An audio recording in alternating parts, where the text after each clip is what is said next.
নমস্কাৰ আকু ধুনিয়া ৰিলস আপোনালোকৰ কাৰণে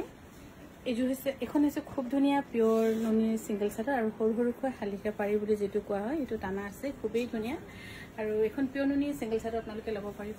1850 रुपीस লগতে ৰেডি টু ৱেৰ থাকিব আৰু এফালে হৈছে ৰেশমি পাটৰ জোৰা আৰু গৰমত যদি কালাৰফুল পিনিবলৈ মন আছে বা বিয়া বুলি ধৰক যাব লাগে গৰম আজিকালি গৰম ঠাণ্ডা নহয় দিনবাৰ মিলিলে ধৰক সময় মিলিলে বিয়াখন হোৱা নিচিনা হৈ গৈছে সবৰে এনে গৰমৰ যদি বিয়াত কালাৰফুল পিনিব মন গলে পাট মুকা যদি পিনিব নোৱাৰে আপোনালোকে ৰেশমি পাটটো চইচ কৰিব পাৰে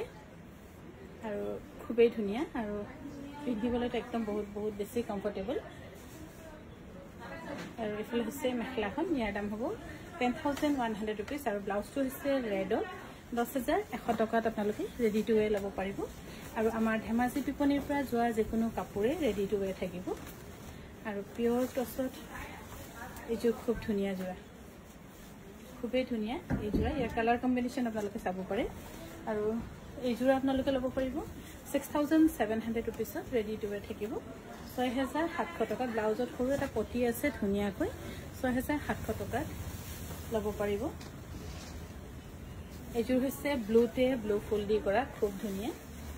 এজোৰ ল'ব পাৰিব 6700 रुपीस 6700 रुपीसত ৰেডি টু ৱেৰ থাকিব প্লাস মেখলাখন